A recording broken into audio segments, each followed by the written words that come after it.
Kwanza Simba hawakukosea kwenda kwenye mazoezi. Kanuni ya 1745 inawaruhusu klabu ngeni kwenda kwenye mchezo, kwenda kufanya mazoezi siku moja kabla ya mechi. Na Rage amesema vizuri hapo, amezungumzia kwamba wanaoitwa mabouncer, wengine wanaita makomando, hawakupaswa kuwepo kwenye eneo la kiwanja siku ambayo timu ngeni inakwenda kufanya mazoezi. Sio wao tu, viongozi wa timu mwenyeji, watu wote wanaohusiana na timu mwenyeji, isipokuwa watu ambao wana aidha walinzi. Kwa mfano kama timu ina kiwanja kama hivyo JKT sina kiwanja, wanacheza na Young Africa. Yanga wakitaka kwenda kufanya mazoezi, watawakuta watu ambao watawasaidia kwenye kufungua milango, kuonyesha maliwato ni wapi, kama kuna mahitaji yoyote madogo madogo. Lakini hawezi kukuta viongozi wa JKT wala mabouncer sijui wa JKT wakaanza kuwaelekeza au kuwazuia. Ukifanya hivyo maana yake unakiuka utaratibu.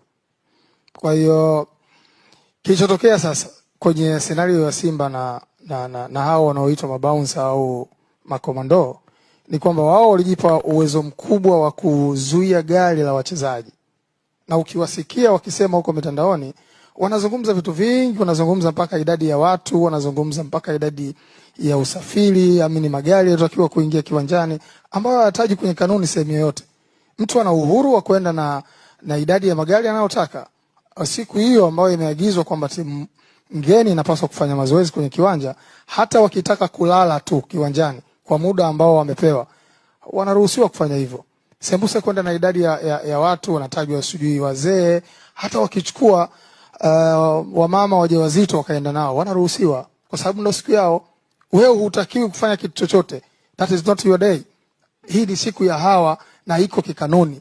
Awe kuanza kutafuta kujua amekuja nani na nani kwa sababu gani, you are not consent. Kwa hiyo wao wanaoitwa mabouncer ndio msingi wa mechi kutokuchezwa, kwa sababu walijipa kazi ambayo haiwahusu, sio ya kwao na hawahusiki kuifanya. Hata wangemkuta meneja wa kiwanja, let's say kama wanavyosema wao kwamba hakukuwa na taarifa, sijui kuna watu hawakupewa taarifa and so ambao sio kanuni. Hakuna sehemu yoyote kanuni inataka sijui meneja wa kiwanja apewe taarifa, sijui afisa usalama apewe taarifa. Hakuna. Kulikuwa na pre-match meeting, hao wote walikuwepo kwenye pre-match meeting. Baada ya pre-match meeting, kinachofuata ni mtiririko tu. Na kanuni inasema pre-match meeting itafanyika saa 4 asubuhi siku ya mechi, isipokuwa kwenye mazingira ambayo TFF wataamua na bodi ya ligi wataamua vinginevyo. Sawa? Kwa kanuni inatambua